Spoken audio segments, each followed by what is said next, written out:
Jeevan to present his lecture.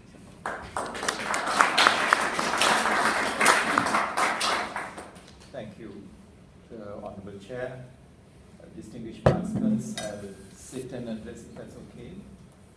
I won't take too much time, hopefully maximum 20 minutes or so. What I'm looking at issues of conflict, reconciliation and development in Sri Lanka. I see most of you are from Sri Lanka, so please you'll have to pardon me for going back on history. The reason I'm doing that is that I think it's important to remember that what we saw in the last 5 months of 2009 is a cumulative failure of about 50 years before that. And I'd like to go back on that, if I may, and then conclude and go beyond in terms of some of the issues which we might consider in terms of ways forward. At the risk of repeating history, we do know that post-independent Sri Lanka, which is 1948, for some very peculiar reason, by November of 1948, which is a few months after independence, the first thing we thought fit to do was to focus on the plantation labor and to have them out. So that was the Citizenship Act, November 1948. By 1952, Sir John was the Prime Minister, and by that time, the issue of language had come to the fore. And I cannot quite understand why, within about 4 years of independence, we had decided to focus on language. Nobody was driving anybody out, but language had come to the fore by 52. Then by 56, we had thought it necessary to bring an official languages bill. That led to protests by the principal, the leader of the Tamil political party, Mr. Thiagarajah. And clearly, the Prime Minister of that time, to be fair by him, Mr. Gunatilleke, they entered a pact by July 57. That came under pressure, and he had to abrogate the pact. Within 10 years of independence, 58, you have the riots. Again, I think it's so important to understand why are we doing this? Within 10 years, we go into riots. The pact is abrogated, and it's the beginning of the breakdown of relations between center and periphery. Center, Colombo, periphery, primarily Tamil-speaking north. By 1964, there is a Shrima Shastri Pact, that's a shortened version, that's a pact between the Prime Minister of that time and the head of state in India at that time. And we sent back 975,000 persons of Indian origin. We sent back. Once again I asked, we had no problem. Why did we do this? Why did we have to decide to send back 975,000 people? So exclusionary thinking clearly was uppermost in our mind right from independence. Again, by 1965, the Prime Minister at that time, Mr. Thiagarajah, and the Tamil leader, Mr. Thiagarajah, go into a pact. It provided for devolution through Development Council. So long before we started talking about provincial councils, etc., there was thinking that maybe we need to devolve, we need to share. 65 was the first right, but there was opposition. The devolution was diluted. That pact was abrogated. By 1970, we had a new constitution. The Federal Party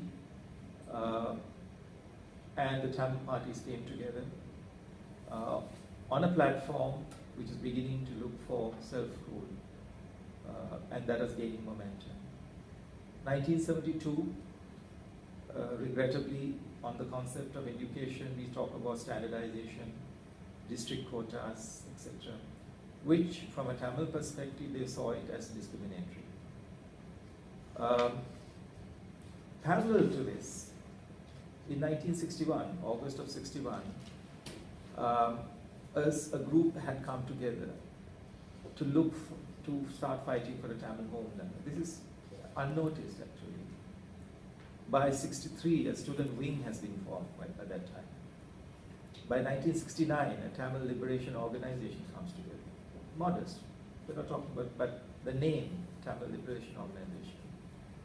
I spoke about 72, education, standardization. 1974, quite by accident, there was a fairly famous Tamil International Conference. It had been held previously in Chennai as well as in Kuala Lumpur. And there was a civil disobedience, there was a problem with the police. And I think in the melee, 9 died because I believe, there are different versions of it, there were 2 different commissions of inquiry, that firing from the police accidentally hit a power line. Power line fell, 9 died. But that was quite bitter. I mean, there are different versions of what happened, but the reality is that accidental, but it also meant 9 people died. But the event evoked great emotions because it was the Tamil International Conference. By 1975, EROS was formed in London. Pretty much about the same time, 1974, I hope I get my history right, is a time in which the Fatah was active in the Middle East. I think Abu Nidal hijacked 3 aircraft and blew it up in the deserts somewhere in the Middle East. Our chaps are looking at what is happening across the world. And I know for a fact that some of our student leaders who study Fatah, they actually trained with the Fatah subsequently. So history was playing out in Sri Lanka and people looking for other ways to fight this history. May 1976 is what was called the Watukote Resolution. With that, they went into the elections, the 77 elections. They got an overwhelming mandate, and the mandate was essentially for self-rule. By this time, what the narrative that I'm giving, which is the kind of the quick and dirty narrative of 50 years of history, it's available on a CD for you, please. John will give that. Yeah, at the end. And there's also a narrative looking at the highlights of the LLRC, the reconciliation program at the moment. But I'm not going into the details because it goes into who, what, and what happened. But between 76 and 83, people are becoming militant, different groups are forming. EROS had already formed in London, etc. And then we had 83. Now, 1983 was not an accident, as you all know. It was planned, there was an incident, and the riots, the regrettable riots. Between 83, and I'm really running fast through history, 83 to 87 was open conflict between militant groups, the government of Sri Lanka. Bad enough for the Indian government to intervene. And you had physical intervention. There was what is called the airdrop, Indian Air Force airdrop food. Subsequently, they followed up by landing. There was the accord. Indian troops landed. That is 83 to 87. Just going back a little bit, with I think Indian support, we had what was called the Thimpu talks. That are the first talks between the government of Sri Lanka and groups, the Tamil militant groups. So sadly, what was Chelanayakan speaking to Baranayaka, Chelanayakan speaking to Senanayakan, had now gone out. There were militants talking to the government of Sri Lanka. What in effect it meant was that politics and politicians were pushed back because they were not successful. Militants had come to the fore due to historical and practical reasons. But politics was pushed back, militancy was on the front lines. Thimpu talks didn't go well. Indian peacekeeping force had to leave. And between 1989 and 1990, we had the talks between President Premadasa and the LTTE. That failed. And between 1990 and 94, there was the conflict. And again, I just take a quick time out to speak about the different phases of the war. There were 4 phases of war in Sri Lanka, even though it was never kind of so obvious. But 90 to 94 was again open conflict. In between, tragically, we had the assassination of President Premadasa, The candidate of the UNP, Gunatilleke, was assassinated, blown up, and then National Security Minister, the previous National Security Minister, Lalita was shot.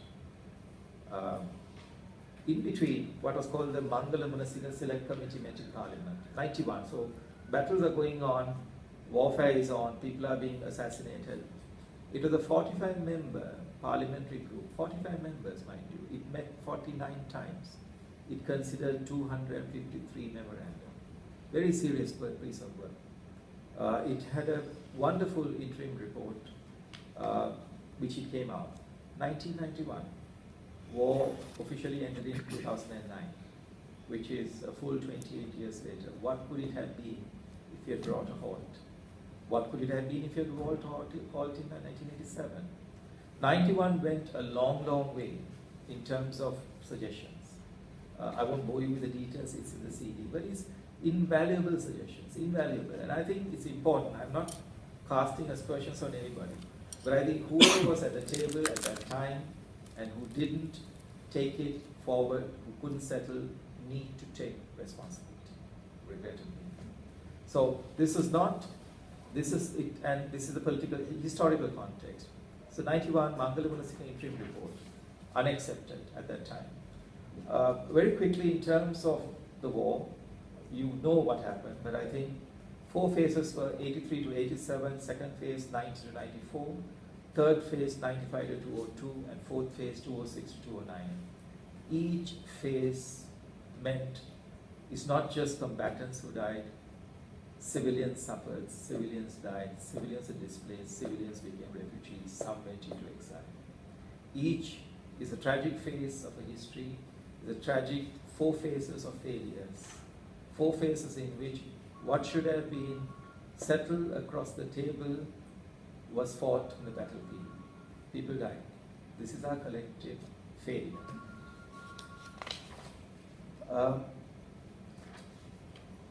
There was sort of, even though these phases are on, I mentioned the Mangalamuna Singha report. Then President Kumaratunga came into power with a mandate. Then she had talks. She had 4 rounds of talks with LTTE. Then she put forward a set of proposals in 1995. And again, regrettably, political football. Those suggestions went beyond the Mangalamuna Singha Commission report. That was not accepted by the opposition. And the actually the draft constitution was physically burnt in Parliament. It was set on fire. The documents were set on fire on the floor of the House of Parliament. Regrettable. That was, it went beyond the Munasingha proposals, mind you. Then I think it was not special. I think things got quite difficult on the ground. And the last blow was, I think, when the airport was attacked and several of Sri Lankan Airlines flights were burnt on the ground. And our economy was pretty much on its knees. Elections came soon after that. There was a new government in December 2001. We had a ceasefire agreement, 3 rounds of peace talks. By October 2003, LTT came up with its own proposals. The LTT proposal was essentially interim self-government, ISGA. By August 2005, former Foreign Minister Kadigama was assassinated. By December 2005, we had the elections. And then things are getting very hot. The ceasefire, I think in the words of the then Norwegian Foreign Minister, the ceasefire had begun to melt at the edges.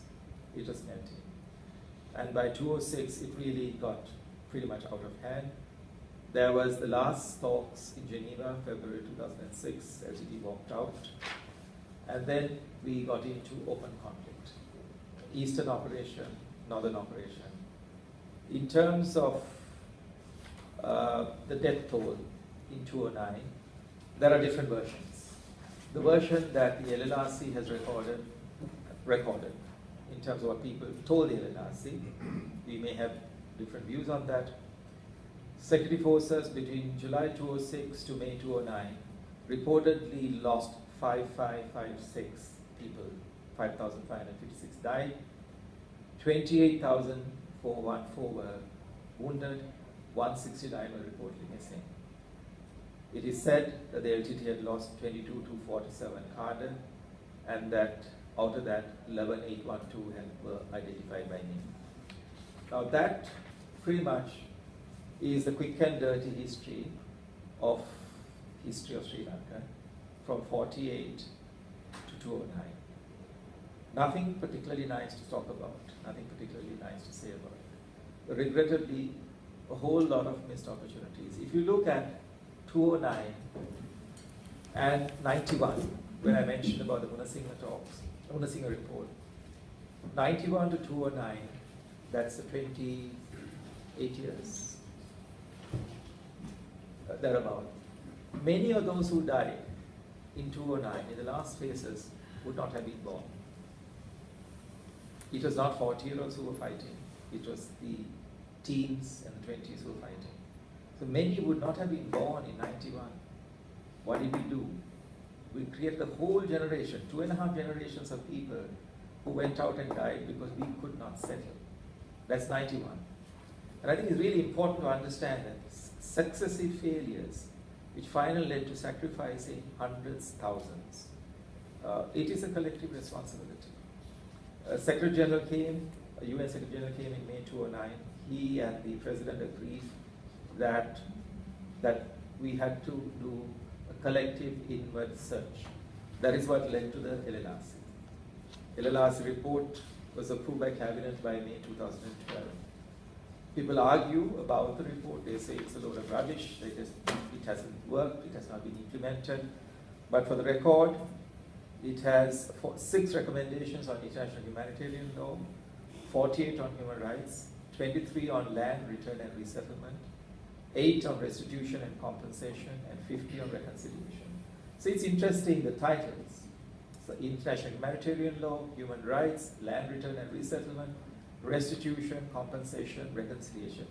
Pretty much what was required to be done to bring reconciliation coming out of that whole pile of broken glass of 50 plus years. 212, 213, 214, debates in Geneva, resolution Sri Lanka, 2 sets of COI sitting, Commission of Inquiry in Sri Lanka, OISL as they call it in the UN in Geneva sitting parallelly. Timelines of both is 201 to about 210, 201 to 210, the two disappearance commissions. But I think from the narrative that I've just given you, one really wonders whether by just looking at the last 5 months or the closing stages of the war, anything that you call it, you're really going to come to a settlement. Where does the real settlement lie? Is it in the last 5 months? Or is it about taking collective responsibility, going back, taking ownership for the failures, taking ownership for the way in which we sacrifice people over time? Prabhakaran is only the last in a generation of militant leaders. There were many who were there before. At one point, we could have had potentially 28, if not 38 militant groups. What happened to all of them? We killed many. We disbanded many brutally. We drove many into exile. It was not done willingly. We've never looked inwards as to what we did. It's quite a gruesome tale of what was done. Many simply lost their childhood. My closing comments is, which is not largely unknown, is that in terms of public investments post 2009, 2009 to 2013, the sum total of what has been put in is about 3.4 billion rupees, and this is just the grand total over a period. The breakup is in the CD that I'm giving. Have a look at it. There are also things like credit schemes given through different programs. It's about 37,000. It's about 3.7 billion again in rupees. In terms of cumulative beneficiaries of the credit schemes, 282,000 reportedly have benefited. Banks, banking facilities, etc., the numbers are there. In terms of a pickup, some sectors, in terms of fish production in metric tons, in thousands of metric tons. Let's say in 2009 it was about 21,000, by 2013 it had gone up to 59,000 tons. In the north eastern province had by 2009 77,000, and by 2013 it had gone up to 95,000. Milk production in the north in 2009 was 34,000 liters. By 2013 it had gone up to 81,000 liters. Eastern province 2009 it was 69,000 liters. By 2013 it had gone up to 81,000. So basically the north was racing and picking up very fast, and literally, even though the east had a head start, because the eastern operation stopped earlier, north picked up quite fast. In terms of paddy cultivation, in the north, metric tons wise, 2009, 82,000. By 2013, it had gone to 304,000. In the eastern province, paddy cultivation was at 2009 was 101,059,000 tons, and 2013 marginal drop of 1,039,000 tons. In terms of hectares, in 2009, 26,000 in the north. By 2013, 97,000. So, quick reclaiming of land, getting back to business, is another story in itself. Taken a close on 20 minutes, so I'll just bear with me for 2 more, please. In terms of way forward, my jaundiced view is that we need to take stock of the past. There is no question we have to take responsibility. I haven't said anything negative about anybody, but clearly what was political swamped to become militant, and militancy hopefully will now become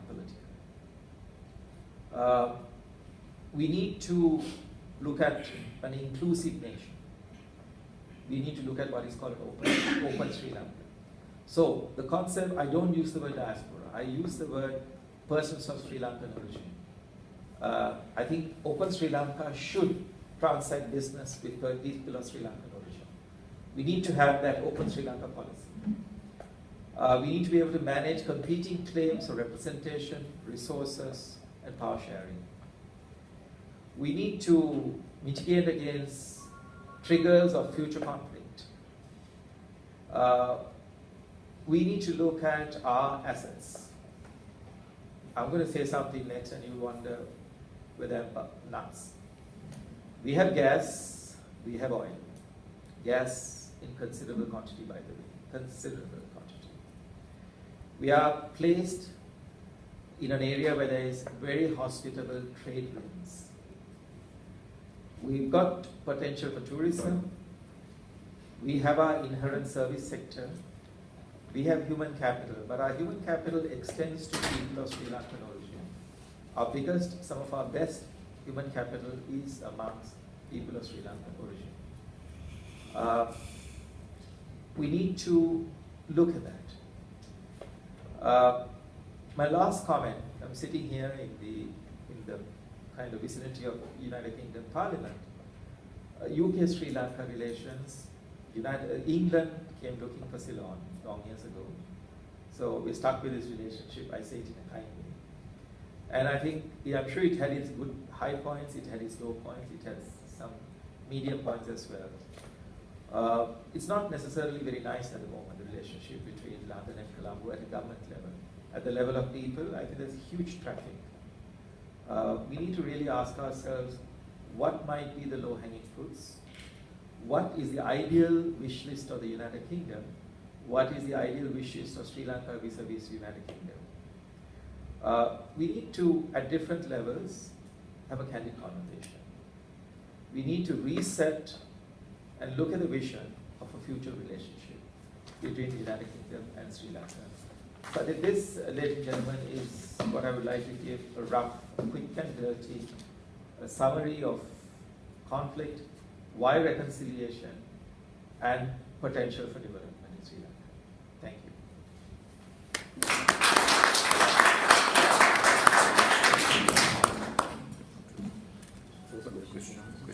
Questions. is open now. You could, if there are people who want